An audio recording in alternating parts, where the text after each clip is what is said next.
E fala, torcida São Paulina, começando mais um vídeo do canal. No vídeo de agora vamos estar falando aí sobre o São Paulo, que ganhou do Tajeres ontem, mas a pauta da vez é toda a treta com o Bobadilha, que se pronunciou hoje e acabou confessando que realmente ofendeu o jogador do Tajeres. Vou estar trazendo tudo para vocês. Antes de mais nada, já sabe, deixa aí embaixo, deixa seu like, se inscreva no canal e escreve aí, deixa nos comentários. O que você acha que o São Paulo deve fazer? Qual a atitude que o São Paulo deve tomar referente ao Bobadilha? Deixe aí nos comentários. Vamos assistir o vídeo junto, no final eu volto, trago a minha opinião, a gente vai falar muito sobre isso. Muita coisa pra gente comentar. Aquela de direitos eleitorais, deixa na descrição, sem mais enrolação. Simbora pro vídeo. Situação do Bobadilha. Boa noite, Má. O jogador do São Paulo se pronunciou hoje. Olá, Michele, boa noite para você e para todos que estão acompanhando a gente. Pois é, o Bobadilha ontem foi procurado no vestiário pela Polícia Militar, mas quando foi que os policiais chegaram ali no vestiário, ele já havia deixado o estádio. Então, hoje, quarta-feira, algumas horas após a partida, ele fez um pronunciamento nas redes sociais. O São Paulo, inclusive, republicou esse vídeo. Vamos colocar então para vocês assistirem. Primero fue un partido muy caliente, un clima tenso durante todo el partido. Después del segundo gol nuestro tuve un par de cruces de palabras con el jugador de Talleres, donde fui ofendido primeramente, también tratado con un poco de desprecio. Nunca tuve la intención de discriminar a nadie. Y bueno, en la calentura reaccioné mal y bueno, pido disculpas públicamente. Si tengo la oportunidad de hablar con él en persona, le pediré disculpas también. Pero bueno, solo quería aclarar eso y le mando un gran abrazo a todos. Tá, então essas foram as palavras do Bobadilha e o São Paulo também publicou uma nota oficial que reafirma o seu compromisso com os princípios de respeito, igualdade e inclusão. Além disso, que está, entre aspas, acompanhando atentamente a apuração dos fatos e que repudia veementemente qualquer manifestação por discriminação. E, por fim, ainda o São Paulo informou que está oferecendo ali todo o suporte institucional à Bobadilha, com medidas aí educativas relacionadas a racismo, à xenofobia. Vale mencionar aqui, gente, que não foi colocado na súmula da partida esse caso aí envolvendo o Navarro e o Bobadilha. O juiz não colocou ali na súmula, apesar de, no depoimento, né, como eu falo na matéria, o Navarro falou que falou com o árbitro sobre isso, que disse que não escutou o que havia acontecido ali no gramado. Agora, o Bobadilha ele precisa dar o seu depoimento, afinal ele não estava ontem no vestiário, então ele precisa ainda dar esse depoimento. Segundo informações preliminares, ele seria convocado para depor. Ainda, a gente não tem ainda uma data em que ele vai fazer isso. Quando tiver mais informações sobre isso, com certeza falaremos, mas por hora é isso. Tá certo, gente? Então, infelizmente, mais um caso aí envolvendo o crime de racismo, né? Supostamente um crime de racismo que aconteceu ontem no gramado do Morumbis. Obrigada, Marina. E aí, Paulo e Silvestre? O que vocês têm para falar do jogo, de toda essa situação, esse caso de racismo, né? Esse crime? Bom, eu particularmente, eu já vivi momentos dentro de campo que não me afetaram. É lógico que cada um toma a sua decisão, cada um tem a sua postura, cada um pensa da sua forma. É lógico que nós estamos vivendo num tempo onde qualquer coisa que é falado já cria-se uma grande polêmica, já cria-se um vitimismo. Então, eu sou suspeito em falar em tudo isso. Agora, se o Bobadilha chegou e já pediu perdão, pediu desculpas lá, vai com o atleta, o Tajé, pede desculpas lá e segue o jogo. Não, dentro de campo, gente, o negócio é acalorado, é todo mundo querendo ganhar. Um fala aqui, outro fala ali. Só que hoje tem que medir, Paulo, tem que escolher o xingamento. Mas você tem que escolher o xingamento. Campo, Silvério, você vai escolher, você vai falar. É complicado. Eu estou sendo irônico, mas é uma ironia diante dos tempos atuais. Porque o xingamento ou a ofensa que o Bobadilha escolheu foi a pior possível. Eu não posso acreditar que ele seja racista, que ele queira o mal do povo venezuelano, mas ele, da boca para fora, falou algo que não cabe mais. E o menino ficou muito ofendido. O que ele falou foi para desestruturar o atleta adversário e ele conseguiu. Ele foi xingado primeiro e revidou com esse xingamento xenofóbico. Então, por isso que eu estou brincando, tem que escolher melhor o palavrão. Agora, porque ele ofendeu, vamos falar sério, o Bobadilla é paraguaio. Tem povo mais ofendido na América do Sul do que o povo paraguaio com questão de xenofobia? O paraguaio talvez tenha um empate técnico com o venezuelano e boliviano, né? Mas nessa nós questão. também, Silvestre. Não, mas é disso que eu estou falando. A gente chama, a gente não fala aqui cavalo paraguaio o tempo inteiro no futebol? Sim. É uma ofensa. Eu uso essa expressão também, não no intuito de ofender, mas no fundo alguns paraguaios se sentem ofendidos. Então separa, Silvestre. Não, mas isso aí é uma expressão que faz parte da linguagem do jornalismo esportivo aqui no Brasil. Então, mas tipo assim, foi feito no Paraguai, né? Por que é cavalo paraguaio? Mas é porque tem coisa que é feita no Paraguai mesmo. É, pirata. É bom pra Quem que comprar compra isso aí? É brasileiro. Aí argentino xinga brasileiro agora, de macaco, brasileiro xinga o outro de índio. Não pode... Então, sabe, é um processo... Hoje está muito complicado. É um processo de transformação delicado, educacional, cultural, que leva tempo. E eu acho que jogador, muitas vezes, de cabeça quente, fala da boca para fora, não está querendo dizer aquilo. Se eu fosse o Bobadilla, eu não teria ido embora do Morumbi. Eu acho que ele foi orientado juridicamente, vai embora, senão não sei o que, depois a gente se defende. Eu teria batido lá na porta do vestiário do adversário. Desculpa. Quero falar com, como é que chama o menino lá, o lateral, por favor, Navarro. Navarro, desculpa, cara, você me xingou, te xinguei do pior jeito possível. Mas ali é tudo... cara a cara, homem a homem. Silver, ali é tudo, tá tudo muito quente, muita gente. Você não sabe a reação, mas você não sabe a reação. Tudo bem. Qual vai ser. O melhor momento é um dia depois. Dia seguinte, mas aí é tá de cabeça também. fria. Não, mas sobe um tem que videozinho, ter cautela para falar as né? coisas e no momento certo falar, cara. Eu só não concordo. Agora, Posso não foi um jogo... Enfim? Vamos pro jogo. Não foi um jogo fácil pro São Paulo. Não foi um jogo fácil. Tinha um pontinho esquerda lá, do time da... Que velocidade jogou no Ceará. Bom jogador, hein? Agora... Você vê o Luciano Wente, faz um golaço, hein? Golaço. O Luciano é um mala decisivo, né? Mala, assim, no sentido de encher o saco do juiz, dos colegas, da câmera de tudo. Mas ele é um jogador muito decisivo. E só para concluir, existe punição hoje, existe legislação. Né? Ao que parece, antes da delegação e dos outros jogadores. Então, ele tinha por obrigação saber, antes da coletiva, falar, alguém vai me perguntar sobre isso. O que foi que houve, o que foi que aconteceu, né? Então, queria fazer esse registro a respeito do comportamento dele. Tirando isso, ele é excelente treinador. Está fazendo uma grande campanha com o São Paulo na Libertadores. Sim, de fato, muito mal ele querer pautar o que vai ser perguntado. O que não vai ser perguntado, ele está lá para responder. Se ele não quer responder, fala, não, vou responder e bola para frente. E não quis falar sobre a questão, as duas questões, né? Mas diga lá, Arnaldo. Bom... Vou pegar o gancho do Massini, você vai me conduzindo aqui, são várias coisas. Sim. O gancho do Massini, eu acho que ótima comparação com a questão do Abel. Primeiro, é a resposta sobre as suspensões, tá? A indisciplina, os cartões. O Massini fez uma comparação sobre as ausências. O Abel esteve ausente nos 2 últimos jogos do Palmeiras e mesmo com a comissão técnica do Palmeiras mais conectada, inclusive em termos de perfis ao Abel, o Abel faz uma falta absurda e fez no jogo importantíssimo contra o Flamengo no domingo. A gente falou aqui a falta que o Abel faz. As decisões que estão sendo tomadas naquele momento e também as coletivas que o auxiliar muitas vezes faz de uma forma... Trata até de assuntos como o Abel na coletiva... O Zubeldia ontem lembrou o Abel, inclusive, na coletiva, né? Uhum. Do jeito, enfim, pautando, né, muitas vezes. Aí acho que tem uma outra grande diferença entre os dois, fora nacionalidade e tudo mais. O Abel está num clube que o respalda e o prepara. O Zubeldia está numa terra de ninguém.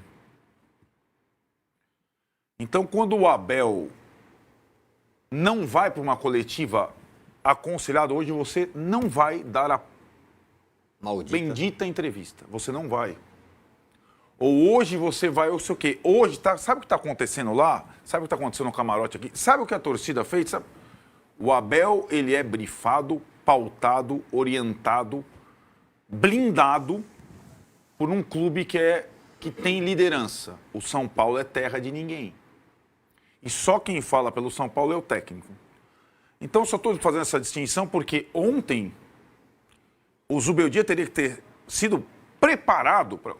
O Zubeldia no campo, para quem não viu o jogo, ele armou um time, vão entrar no jogo que ele tanto pediu, armou um time sem 11 jogadores, o time até que funcionou bem, as trocas deles foram excelentes, o time conseguiu, alguns 2 jogadores que entraram, ganhar, enfim, a partida, ele termina a partida num bolo com os jogadores, incentivando os jogadores que estão se matando pelo time, e é verdade, e entra no vestiário, ninguém fala com ele, ele entra na sala de coletiva assim. Ninguém do São Paulo, nenhuma pessoa do São Paulo o preparou para a coletiva, né? Isso acontece sempre. Só que ontem teve um fato muito diferente das suspensões, que ele vai ter... Suspensão é responsabilidade dele. Se o São Paulo quiser... meu velho, provavelmente, pela sua enésima suspensão agora pela Libertadores, onde você está invicto 14 jogos. Por que está invicto 14 jogos? Você conhece esse negócio e que o time atua de acordo com a sua dinâmica na beira do campo. Por isso o time está 14 jogos invictos. Possivelmente vai perder a invencibilidade porque você não vai estar no banco. Porque o seu auxiliar não ganha jogos, só ganhou um até agora. Então, essa pergunta diz respeito a ele, ao comportamento dele. Ele poderia até ser preparado para essa pergunta. Deveria, num clube organizado, com comando. Agora, a segunda pergunta, a questão Bobadilha, a instituição teria que ter tomado a frente, evidentemente. Quando teve o caso de sábado com o grafite, não foi o Paulo Autuori a falar sobre o de sábado e o grafite. Na Libertadores 2005, quando o de sábado sai preso no Morumbi. Não. O São Paulo, instituição, até agora o São Paulo não fez nada, cara. Não se pronunciou até agora sobre isso. O jogador do Talheres se pronunciou, o Talheres pronunciou, a torcida independente do São Paulo se pronunciou, aliás, exemplarmente. Sim. Porque o São Paulo é uma terra de ninguém. Onde nós estávamos falando, o que nós estávamos conversando sobre o São Paulo ontem, antes do jogo? O presidente não consegue explicar o que está acontecendo com a gestão financeira do clube, certo? Então, essa é uma situação, as coisas se misturam, Tira. Certo. E o Zubeldia está, depois, sim, ele foi, o Massini também falou isso, se parece cada vez mais com o Abel, mas teve uma coisa que o Abel não passou. Ele estava sendo massacrado, está sendo massacrado. E ele, massacrado, todo jogo. Todo jogo é o final da... Massacrado. E aí o cara vai sem preparo nenhum, sem respaldo nenhum, e comete essa atrocidade. Porque a coletiva dele foi uma atrocidade. Inédita. Ele já tinha tido problema com 2 jornalistas específicos, com o Léo Lepe e o Gabriel Sá. Agora, ontem não foi assim, aí ele não gostou da pergunta do fulano ou não sei o que, não. Ele estava esperando uma outra coisa, que não ia acontecer, porque os fatos, os 2, a suspensão e, sobretudo, o caso de xenofobia, são superiores à partida. Superiores às 14 partidas de invencibilidade, aos 14 pontos, às 35 mil pessoas, ao Luciano, eles se impuseram. Perfeito. Agora, num clube que não tem comando, vai caber sempre a única pessoa que fala pelo clube falar. Eu só peguei essa comparação que o Massini trouxe porque quando o Abel não estava preparado para falar, tiraram ele da coletiva. Essa é uma diferença grande entre São Paulo e Palmeiras, uma das milhares. A única coisa que tem semelhante a São Paulo e Palmeiras é a campanha dos 2 na Libertadores, o jeito que eles jogam a competição. É a única coisa. O resto é assim, ó. Né? E o São Paulo, no campo, na Libertadores, faz de novo uma boa Libertadores. E ontem, em vez de empatar, venceu. Por méritos, aí eu tenho que falar de um jogador, porque aí a gente tem que entrar um pouco no campo, de um jogador, esse sim, que é um pouco temperamento Zubeldia, mas que é o único jogador do São Paulo com lastro, idade e saúde para jogar futebol hoje. Hoje o São Paulo não tem o Caleri, não tem o Lucas, não tem o Oscar e só joga esse cara aí. Que é o patinho feio, como eu falei. Que fica no banco, em todos os jogos, inclusive ontem. E quando o time joga, ele joga mais. Que lidera o time. Sim. Que aparta os jogadores e que faz gols decisivos. Ele não faz. 93º gol, quase todos eles de 1-0, 2-1, 3-1. Então esse jogador que é o patinho feio, vai fazer um gol desse aí. Algum jogador de São Paulo tem a capacidade de fazer um gol desse aos 40? Nenhum. Nem o Lucas, nem o Oscar, nem o Caleri, muito menos os meninos estão entrando. Então, mas ele, quem deve estar, chateado nessa quarta-feira, no day after do jogo, é o Luciano. Porque a gente não vai falar do Luciano hoje. A gente vai falar do Bobadilha, do caso Bobadilha, do Zubeldia e mais um cartão. Essa situação, porque os fatos se sobreporam ao gol do Luciano, ao gol do 2-1. Muito bem, galera está mandando mensagens aqui. O Matheus fala, esse Arnaldo é um mala, mas mandou bem nessa, tá vendo? O cara elogia com críticas. Mas, enfim, São Paulo venceu. Massa, você quer completar com relação aos dois fatos, inclusive do Luciano? Depois a gente atualiza a questão do Bobadilha, que tem coisas. Sim, vamos falar sobre a xenofobia também. O Luciano tá com o tornozelo inchado, né? O Bobadilha também falou isso. Jogo. Definiu. O Zubeldia. Estou confundindo o nome de todo mundo hoje. Então, assim, acho que o Zubeldia ainda não passou pelo massacre que o Abel passou por questões comportamentais. Muitas vezes justas, outras vezes com um exagero tremendo. Mas nunca da comunidade, na própria. Essa é a questão. Sim, aí, você entende o ponto? Sem mostrar a minha amígdala, sem botar a mão na genitália, ele precisa melhorar o comportamento dele no campo de futebol. Certo? Porque quem paga o pato é o São Paulo. O São Paulo precisa muito mais dele, talvez até do que ele imagina, né? Dentro desse contexto que está vivendo o São Paulo dos últimos anos e principalmente esse ano, sem dinheiro, sem poder contratar, com um monte de jogador machucado, enfim, com escolhas que, a meu ver, não foram corretas, inclusive, não da questão da grana, não, mas a questão de montagem do elenco. Essa que é a situação que eu vejo no São Paulo nesse momento. Agora, a campanha na Libertadores é impecável, cara. Teve ali um ajuste aqui, um ajuste ali, mas se classificou em primeiro, vai ter vantagem de jogar no Morumbi, vai poder fazer da sua casa o que sempre fez no Morumbi. Agora, vai ter que ter um pouco de sorte, né? Sorte não no sorteio especificamente, mas de ter esses jogadores inteiros para poder jogar, né? Vai saber quanto tempo eles vão demorar para voltar. Tem a parada, mas a parada é um negócio curioso, gente. Porque alguém pode dizer assim, a parada vai ser melhor para quem vai descansar ou para quem vai voltar em ritmo de competição, né? Porque, óbvio, dependendo de como Flamengo, Palmeiras, Botafogo e Fluminense vão voltar do Mundial, na questão do ânimo, na questão do que pode acontecer lá, uma tragédia, tomar 3 goleadas e voltar com o rabo entre as pernas, isso prejudica, sim. Mas eles podem voltar com moral também. Falar, fizemos um bom campeonato, né? Ganhamos aqui, ali e tal. E isso pode deixá-los em vantagem em ritmo de competição. Sim. Enquanto está todo mundo aqui jogando balão para cima, fazendo malabares, né? Os caras vão ficar aqui sem fazer nada. Vocês já viram amistoso sendo programado? Você já está sabendo se estão articulando alguma coisa? Porque são vão ter 10 dias de folga, né, galera? Tem uma galera que vai ficar um mês de folga. Né? Um mês de parada, gente. Um fim de ano. Então, basicamente. Porque 10 dias de folga, teoricamente, Flamengo, Botafogo, Fluminense e Palmeiras vão ter também. No final. Sim. Porque eles vão competir mais e vão ter 10 dias de folga. Então, assim, né? Porque ninguém acho que espera em sã consciência que nenhum dos 4 vá ganhar do Manchester City, do Bayern de Munique. Calma.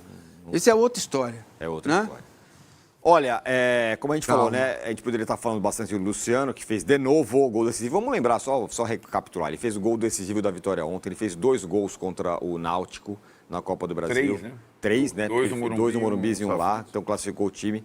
E toda hora ele estava fazendo algum gol importante aí. O gol contra o Talheres no ano passado, que garante o primeiro lugar para o São Paulo, parecido. Sim, verdade. Foi dele também, né? É um jogador bem subestimado por parte da torcida do São Paulo. Mas Infelizmente, a atuação do Luciano, o gol do Luciano, só para não deixar passar, ontem jogaram muitos jogadores da base, né? Vamos enumerar. Rian jogou, o Henrique do Carmo jogou, o Ferreirão começou jogando. O Alves jogou. Começou jogando.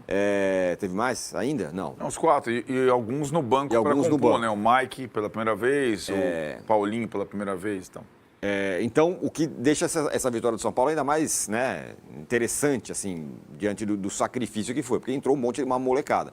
E a gente viu nos melhores momentos aí, o Rian perdeu um gol. Você está criticando o Rian? Não estou criticando o Rian. O que eu quero pontuar e queria que vocês falassem isso é jogador da base. O cara vai errar, vai acertar.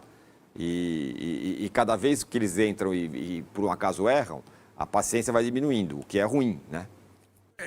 Isso é tão... Aí também você pode... Aí pode ser no Palmeiras, pode ser no Corinthians, pode ser no São Paulo, claro. Né? Assim, essa euforia do torcedor do São Paulo com a base por conta do título da Copa São Paulo, essa devoção, se você pensar, só o Rian, o Lucas, os mais recentes ainda não tiveram arranhões. O Lucas Ferreira, que tem que jogar todo o jogo, já tá, todo o jogo, sim.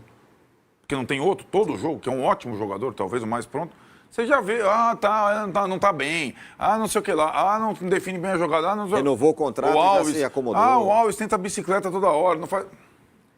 É tão básico como, né? Então, se o Rian vai jogar contra o Bahia. Vai. Se ele jogar mais 3 jogos, perder 3 gols cara a cara, você vai ver como é que vai ser a reação em relação ao Rian, né? Porque ontem o Luciano salvou o Rian também, né? Porque ele deu o gol pro Rian, o Rian perdeu. E depois ele fez um golaço da vitória numa jogada que o Rian escapou a bola dele. Uhum. Então, aí se termina 1-1, São Paulo não ganha de novo. E o gol do Rian, hein, cara? Se ele fizesse o gol... Então, né, é só pra gente ter uma... E acho que nisso, o criticados, o Beldia, ele conduz bem. E ele fala da diferença entre o jogador jovem, que tem a parte física já pronta, e do jogador jovem que atua em posição chave, por exemplo, gol e centroavante. Porque os caras estão expostos a toda hora ao acabar a carreira deles. Né? Simplesmente acabar a carreira deles. Um lance errado de um goleiro, de um centroavante, ou de qualquer outro menino da base, numa Libertadores da América, pode ter consequência de acabar com a carreira daquele menino, daquele jogador. Simplesmente ponto final na carreira dele. Uma coisa é o Luciano ser o apupado, xingado, ofendido e tal. Outra coisa é você pegar um menino que não tem estrutura para suportar isso. É isso.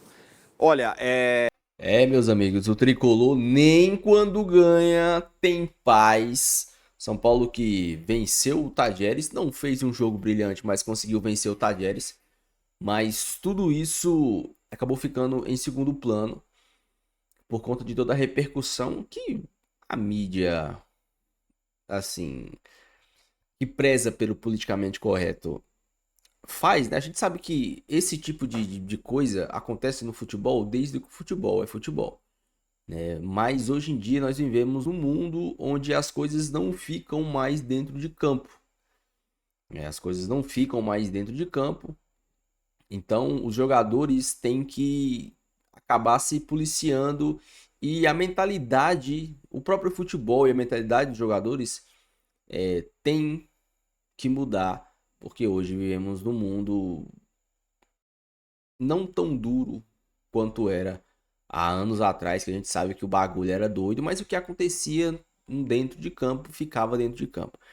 Realmente a gente também tem que ponderar que quando o Bobadilha fala o que fala, ele não está ofendendo só o jogador, mas a família do jogador, né? A gente sabe todas as dificuldades que o povo venezuelano vem passando aí durante anos pelo regime que governa o país deles e tal.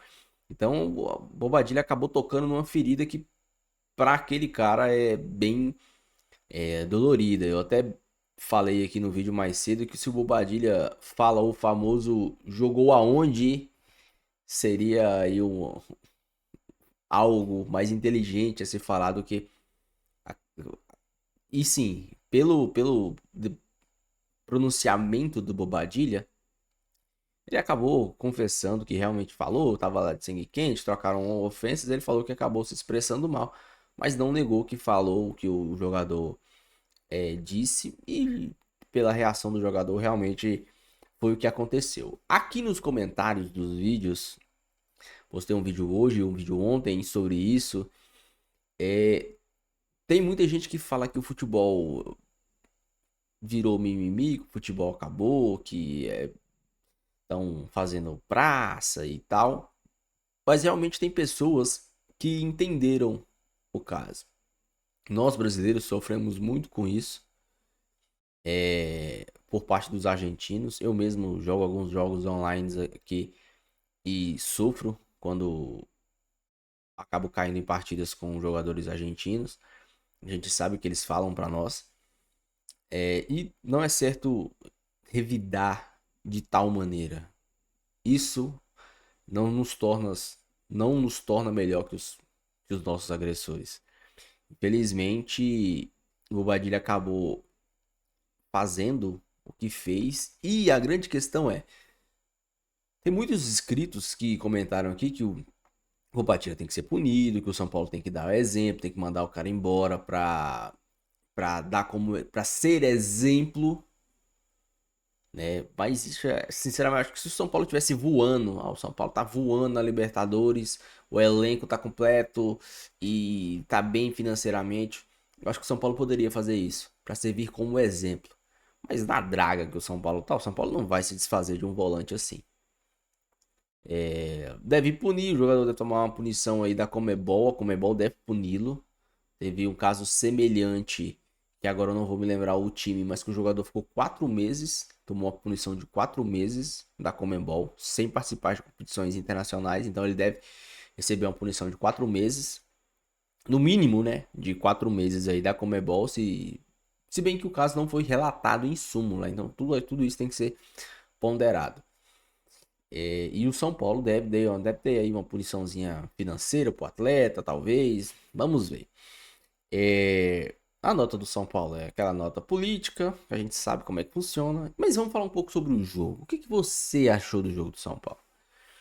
O São Paulo é longe de ser um time brilhante, o São Paulo é um time burocrático, mas é um time competitivo e assim, com todo respeito, o time do Caleri, o time do Tajeres é um time bem limitado. O time do Alianza Lima impôs mais dificuldades pro São Paulo que o próprio Tajeres, o próprio time do Libertad.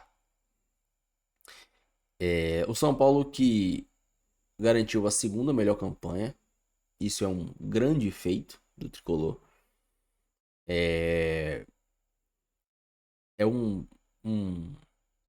Um time que talvez após a parada do meio do ano deve ter a chegada de alguns reforços. Thiago Mendes deve chegar no meio do ano. O São Paulo deve trazer mais um centroavante, talvez mais um jogador de beirada ou mais um meia para ajudar o Oscar. Vocês viram o jogo que o Luciano fez ontem como segundo atacante? Jogando mais à frente, sem ser o cara da criação, sem ser o cara que pega a bola no meio de campo, o cara que pega a bola lá onde ele é letal. Um grande jogo do Luciano. Por quê? Porque é só vocês verem onde o Luciano pegou a bola ontem. Perto da área, dentro da área, na meia-lua, dentro da área. Ali ele é chato, letal. Agora quando o Luciano fica pegando a bola no meio de campo pra tentar criar, pra tentar girar jogo, pra tentar achar passe, não é a dele. É um a menos. Mas ali onde ele pegou a bola, a maioria dos lances ele tava ao lado. Igual eu falo pra vocês. A posição do Luciano é ao lado do centroavante. Ao lado, não é atrás, não é na frente, é ao lado. Fazendo dupla, como ele fez com o Brenner, como ele fez com o Pablo, como ele fez até com o Caleri lá no início da era do Rogério Ceni. Ali ele é letal. Tem que ter outros jogadores que façam a criação para ele e pro outro atacante. Acho até que Rian e Luciano podem jogar juntos. Mas o Luciano atuando ali, à frente e não no meio de campo. A melhor posição do Luciano é ali. É onde ele sabe jogar. Então, um grande jogo do Luciano, fez um bom jogo. O time em si, desfalcado e tal, não fez um grande jogo, mas fez um jogo suficiente. Eu já me contentei. Esse São Paulo não vai ser um São Paulo brilhante. Esse São Paulo vai ser um São Paulo com cara de Corinthians. Venceu de 1-0 é goleada. Eu já me contentei com isso e espero que você se contente, porque nós não vamos ver esse São Paulo dando show, mesmo com os reforços. Nós não vamos ver. Vai ser um time burocrático, um time que sofre para ganhar, mas que ganha. Se isso vai trazer títulos, vamos ver no restante da temporada. Deixa a sua opinião, deixa seu comentário, não esqueça de deixar o seu like e se inscrever no canal. Fique com Deus, até o próximo vídeo e valeu.